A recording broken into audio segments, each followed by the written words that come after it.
Hey guys, Rexlent here. I've been given the opportunity to playtest Duet Night Abyss, and I have so many good things to say about this game. Duet Night Abyss is a fast-paced 3D anime-style action game with lots of fast traversal. Did I mention that you get guns too on top of your melee weapons? Since I've played the entirety of the story available in this technical test, without skipping a single scene, yes, the story is that gripping so far. We'll get to it later. This video will be a first impression review of the game so far, and the video will be broken down into a few sections, mainly the combat system, the gameplay and setting, and the music.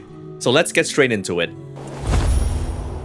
So you first start off with your main character. Once you've selected either male or female, it'll be locked in for the rest of your account. In this technical test, only the female main character is available, so I'll be rolling with that. The game opens with your main character accompanying Berenica, Barry for short, and for some reason have to escape this place called Purgatorio Island where they spend their childhoods together. So let's take a look at the opening.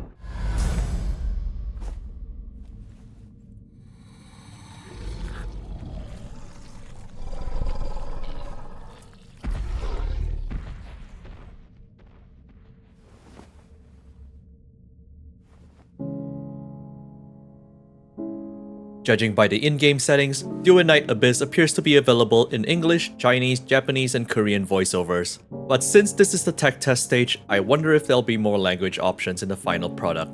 For now, I have decided to go with the Chinese voice since the voiceover is done in this build.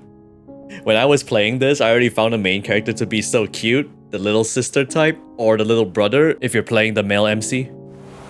The game teaches you how to maneuver at the beginning. There's multiple basic traversal options like jumping, crouching, sliding, and most importantly of all, helix leaping. It's the jump where you propel yourself forward, and you're gonna find yourself to be doing this all the time to travel fast.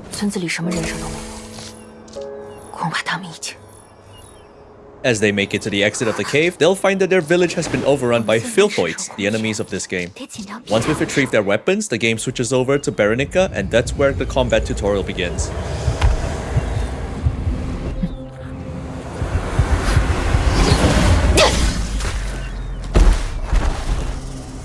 DNA's combat is actually pretty fluid, almost similar to a hack and slash where you deal with large group of enemies later in the game while also maneuvering around them with the use of helix jumps. Personally, the best part about this to me is that there's no stamina system for all the maneuvers you do, like wall jump, helix leap, so you can do it all to your heart's content. I don't know, it's a big deal to me because I really love not needing to worry about characters being stopped in their tracks due to something like stamina. And we've barely even scratched the surface of the combat system. The next major aspect of this game, range weapons. Range weapons can be used seamlessly alongside melee weapons simply by pressing right click. Ammo is limited, but also in abundance where you will probably never run out of it as long as you're racking up kills. It gets even more fun as you mix it up with helix leaping, shooting in mid-air like so.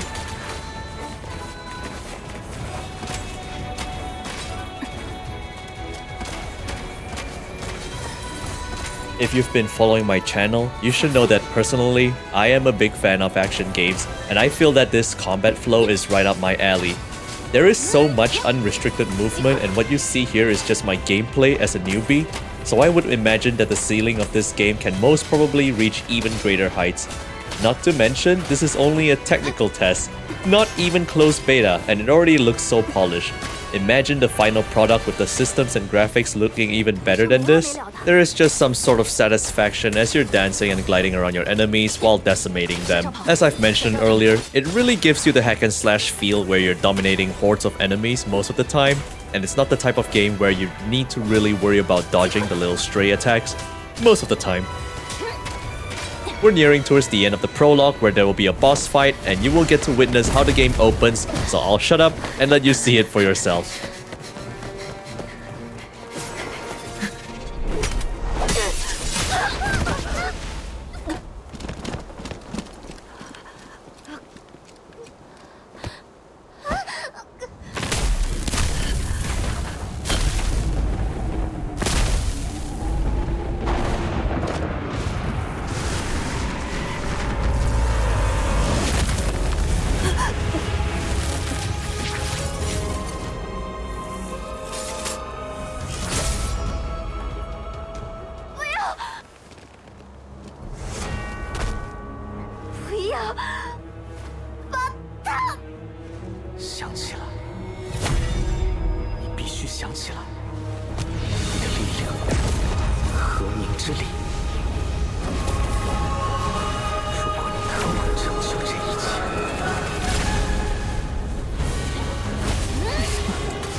劳之举，旁边的小鬼散碎，这是和明之力新的字体，还有此时此地重现，究竟意味着什么？击溃！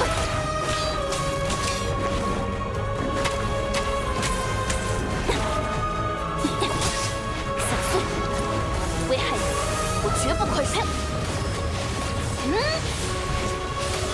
太弱了，仅此而已。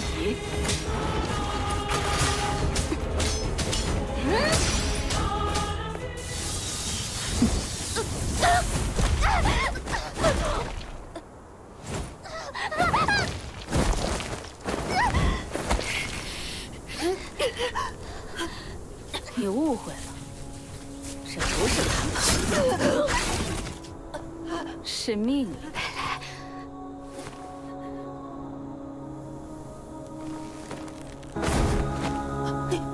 要逃出去！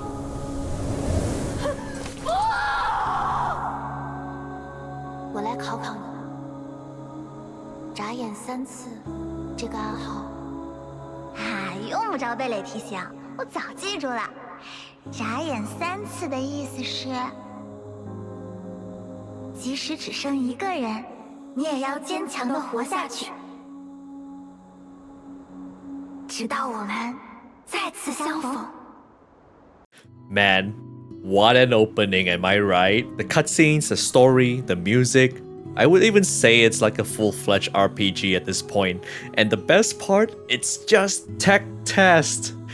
I don't know about you, but I've played a couple of tech tests for various games, and their level of polish is rarely to this level. So I'm really looking forward to this game. In the next part, we'll briefly talk about the gameplay and setting, as well as the RPG elements in this game. After the prologue, the main character has a clear goal and sets off to find Barry. The player will end up in the city of Ice Lake, the city you're looking at. And let me tell you, this is a well-designed city, filled with different turns and alleys in the corners, complete with bustling NPCs, immersive music, and also various flavor texts that help with world building as you examine them. Treasure chests are also located around the world. There's also a lot of verticality as you can see, so you're encouraged to scale the walls and buildings to look for them. As I've said, this city is really well done and will keep you occupied for a while. And that's not even the best part. Personally, I dislike NPC conversations that don't really contribute much value to the world building or the overall plot, but the side quests in Duet Night Abyss are actually kinda meaningful.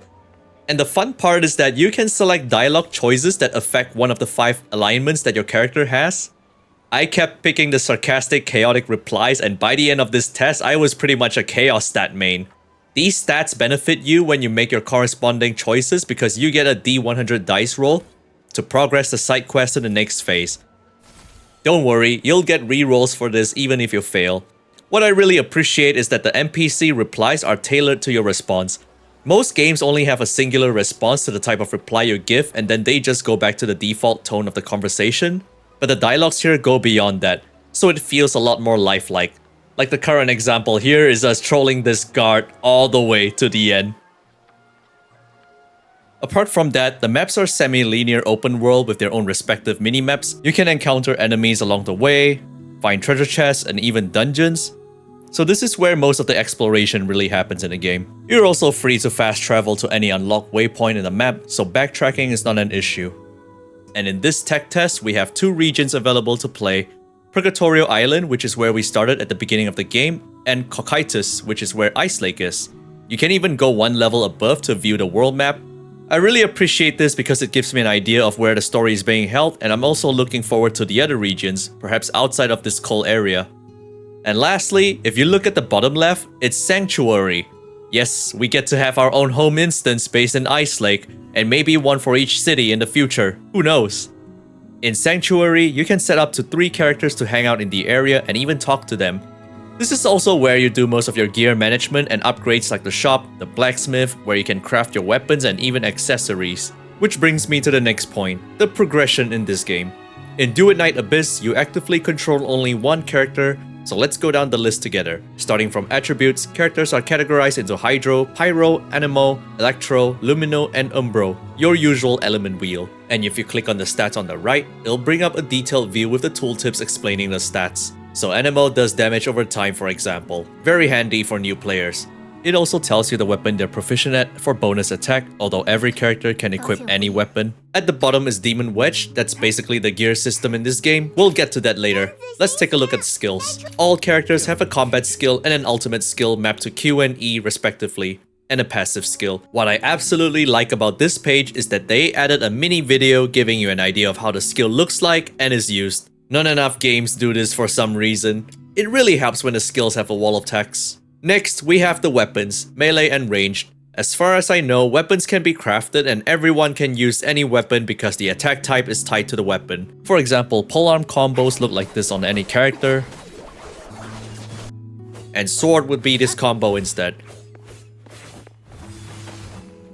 The same goes for ranged weapons. Consonance weapons are only available for certain characters in this test and are tied to their ultimate skills where they switch to completely different attacks. Now for the Demon Wedges. When I click on them, you can see that there are 4 tabs at the top of the screen. Demon Wedge for the character themselves and 2 to 3 more for their melee, range, and consonance weapon if they have it. Consonance could be either melee or range depending on the character.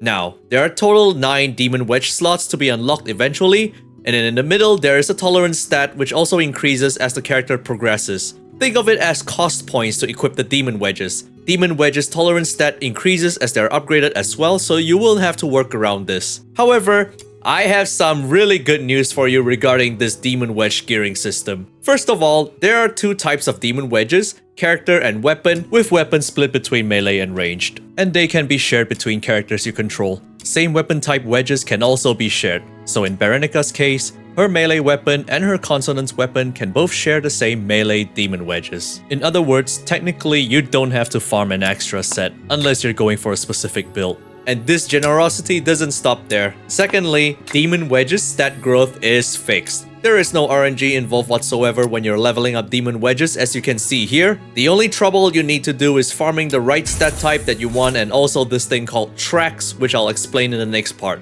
Crazy, right?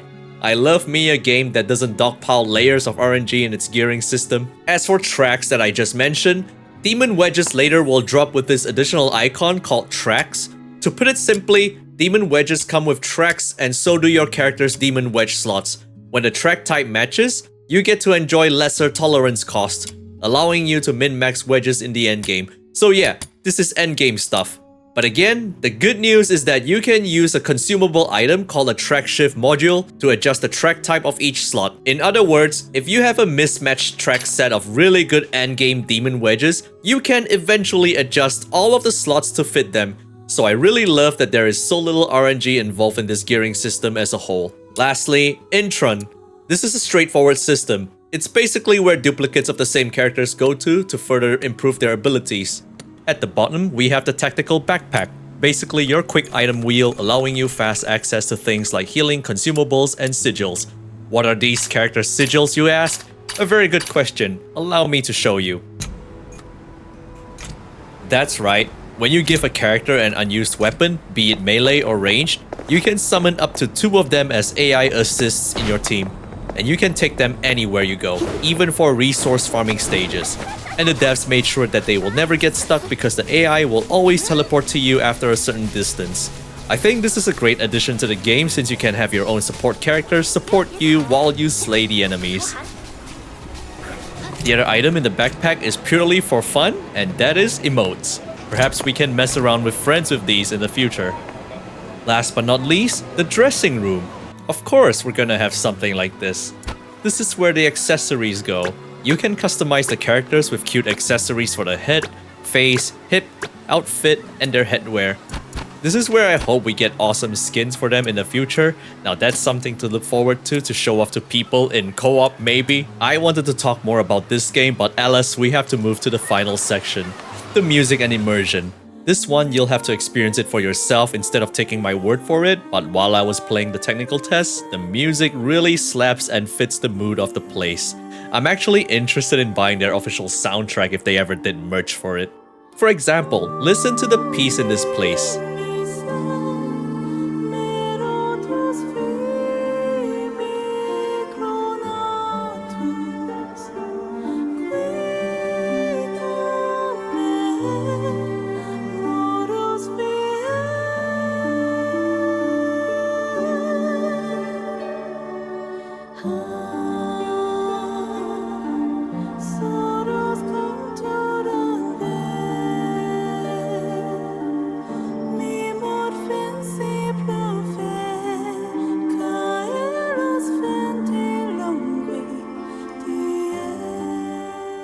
Or how about this scene? 是星星，闪闪发亮的星星。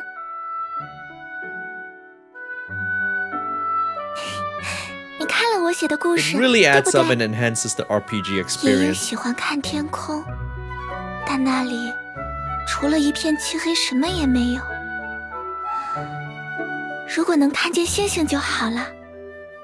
他悄悄许愿，哪怕只有一眼。冰湖城的晚上很少放晴，所以你便出了星空。谢谢你，奥德赛德，你是最棒的魔法师。你的花园有客人来了，我去看看啊。And here we are, my closing thoughts. I think DNA is a game that stands fine on its own. The system is great and everything's already in place. Like, this is just a tech test, imagine, CBT, and launch. I am very impressed with the storytelling, the narrative, and how it's delivered. It's basically a full-fledged RPG with great music to boot. Story's intriguing, and the tech test ended on a cliffhanger, leaving me wanting for more. Most of all, I think this is world building done right, like the NPC conversations example before. I honestly cannot wait for launch. I hope the final product is good and I'll be watching this closely. And also thanks to the devs of Duet Night Abyss for giving me this opportunity and sponsoring this video. Be sure to catch me on stream for more insight and comments on this game. Like, comment, and subscribe, and I'll see you in the next video. Bye bye.